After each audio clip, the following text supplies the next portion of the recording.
పల్లె ఆ వాతావరణం ఎలా ఉండేదంటే పిల్లలు కూడా అందరూ ఒకటే రకమైన ఇదిలో ఉండేవారు కాబట్టి గ్రామమే పెంచేది. గ్రామమే. గ్రామము ఒక తల్లిలాగా పెంచేది. ఇప్పుడు ఎవరైనా తప్పు చేశారు అంటే ఎప్పుడో ఒకప్పుడు నెక్స్ట్ డే కల్లాగా తెలిసి ఎవరో ఒకరు కరెక్ట్ చేస్తారు. సో అది ఇప్పుడు ఆ కరెక్ట్ చేసే వాళ్ళు ఎక్కువ మంది ఉండేవారు. అందుకని మొత్తం అందరూ కలిసి సమిష్టిగా అందరినీ చూసుకునేవారు. కులాలకు మతాలకు అతీతంగా అందరూ కూడా చూసుకునేవారు. అందరూ కలిసి చేసుకునేవారు. మీరు అన్నట్టు ఆప్యాయతలు ఎక్కువ ఉండేవి.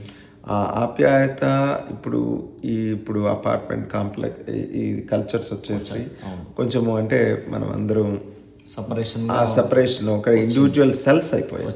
కుటుంబ వ్యవస్థ బాగా దెబ్బతినడం అంటే కూడా ఆ రకంగా ఆలోచిస్తే అనుబంధాలు ఒకరికొకరు ప్రేమ పంచుకోవడం కానీ ఒకరికి ఉన్నటువంటి ఇబ్బందులను ఇంకొకరు పంచుకొని దాన్ని చేసుకోవడం కానీ ఇండివిజువాలిటీ ఎక్కువైపోయింది.